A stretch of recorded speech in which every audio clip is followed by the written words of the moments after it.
Alright, so for purposes of life drawing, we don't have to, at least at this level, when we're just giving it introducing figure drawing, we don't have to get into the minor details, the more fine details of individual muscle names, but we do need to know major muscle groups. Alright, and so we're going to take a look here real quick at some of the major muscle groups in the arm. Alright, starting with the shoulder, these three muscles that kind of plate together make up the deltoid. Okay, I like to think of it as kind of like a cap that goes across the ball joint of the shoulder, sort of like a kneecap floats over the top of your knee joint. So there's the deltoid. The muscle on the back here is the tricep. When flexed, the tricep is a very angular muscle. It can give you some interesting edges and planes as you're trying to find the rest of the figure and define it. I would say that this muscle right here, the bicep, is probably the most common muscle in the body that we know about, just because everybody knows what a bicep is. If you were to say on Family Feud, name some muscles of the body, I'm guessing that would be the top one. All right, I'm going to skip down here to the underside here. I'm just going to label these as flexors. Okay. There are wrist flexors and there are radius flexors. But and there's a bunch of them. The main thing to think about is that they're kind of stringy. They run laterally along the arm, and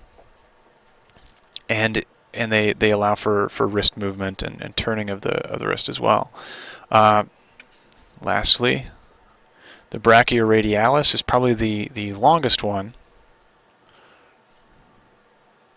Oh, I gotta spell. Alright, so the brachioradialis is a muscle that tucks around from between the bicep and the tricep and wraps around, allows you to turn your wrist, to supinate and pronate your wrist. It's an important muscle because it allows for those functions to happen, but it's also a bigger, more prominent muscle as opposed to even some of the flexors. The flexors really only work as a group, and this one operates on its own, so it has its own mass. All right, so we're going to take this off. Now we're going to take a look at a little bit of how muscles work. And if you take a look here, all right, I'm going to throw some annotation in here. The way muscles work, we have mass, right? We've got separation.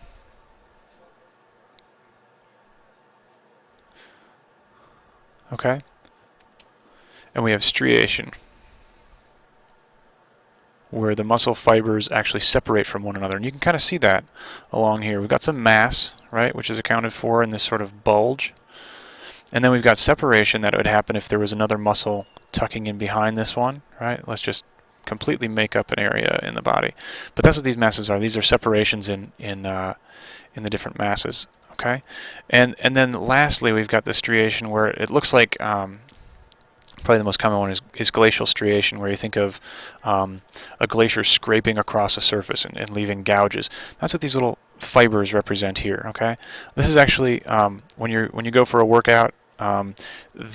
These are the fibers that when you lift weights they tear apart from one another. Okay, so when guys actually gets ripped, it's actually the muscle fiber tearing apart from one another, and then lactic acid is released and it hurts the next day. But as it heals, then the muscle gets bigger.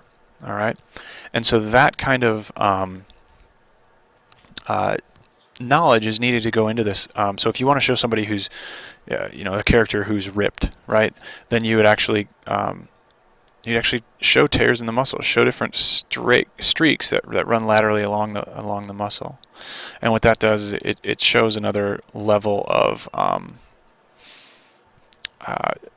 tension in that muscle. Okay, it's more of a texture thing, but it'll add to your your drawings in the future. All right, so the next thing I want to talk about is the idea of flexing and relaxing. Okay, this is another thing that muscles do. When one side relaxes, right here, so we have the tricep that's relaxing, the other side is flexing. All right, and the opposite thing is happening here, where the bicep is relaxing, then the tricep is flexing. Okay, so when you're drawing, it may be difficult if you see an arm extended, which muscle is in tension and which one's relaxing. The best thing to do is to make that movement with your arm and feel which one is harder and which one is softer. And also look for the chicken leg. All right, this is an important thing. When you're drawing, is look for the one that's in tension. Okay, look for that chicken leg. Right now we see on the arm to the very left, that chicken leg is happening on the tricep, right?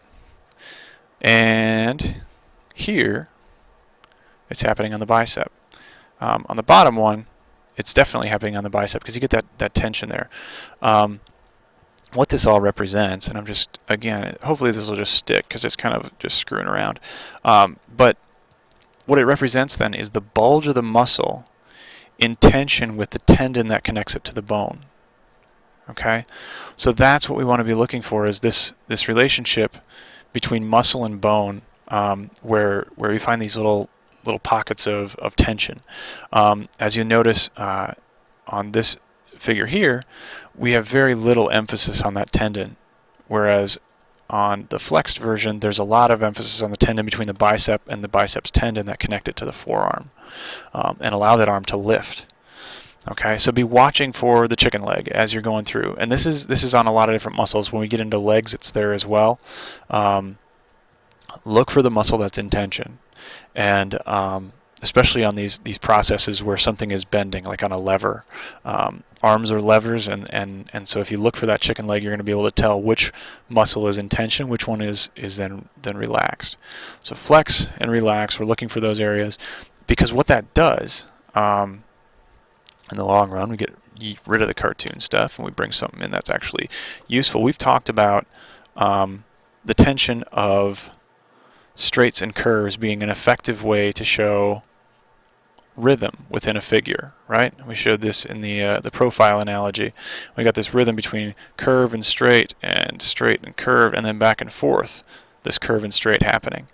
All right, and what this does then, if we're looking for the chicken leg, we can say relative to this short curve here and this short curve here, this is a long curve, right? And then we also can bunch up these muscles here and make this the brachioradialis a little bit longer and more curved. And the opposite thing is happening here. We get this long curve here and a long curve here, and we counter that with these shorter, more S-curvy areas, and that creates balance and creates structure. A lot of times when people are starting out in life drawing, they don't understand what's happening, and so they kind of try to draw a bicep on both sides of the arm, and that's just not the case. So all of these things have structure, and if we were really wanting to draw, you know, a caterpillar of some sort, we could just draw a caterpillar, but we don't want to do that when we're trying to draw muscles. All right, so keep in mind that these things do have structure. They do have a specific balance to them, and we want to maintain that as we go through. Understanding what goes on underneath the surface. I said early on when we were talking about the profile, what I said was that it was an assertion that straights and curves make up for balance. Now what we're seeing is that assertion has some evidence. As we look underneath the surface of what's going on in the skin, and we see that there is a chicken leg, and we see that there is a specific muscle function and behavior underneath all of this stuff. We see that assertion has some evidence behind it. It's not just, well, it looks pretty. This is why. All aesthetic value is tied to some sort of communicable truth, or some communicable standard that we're all working from. And so in order to effectively communicate arm, we need to understand the basic core structures, the basic muscle groups, large scale, that are making that up. And we start to see these patterns drill down into the figure. So hopefully that's helpful. As we take a look at life drawing this week, be watching for the chicken leg and look for opportunities to accentuate that straight and curve based on what's going on underneath.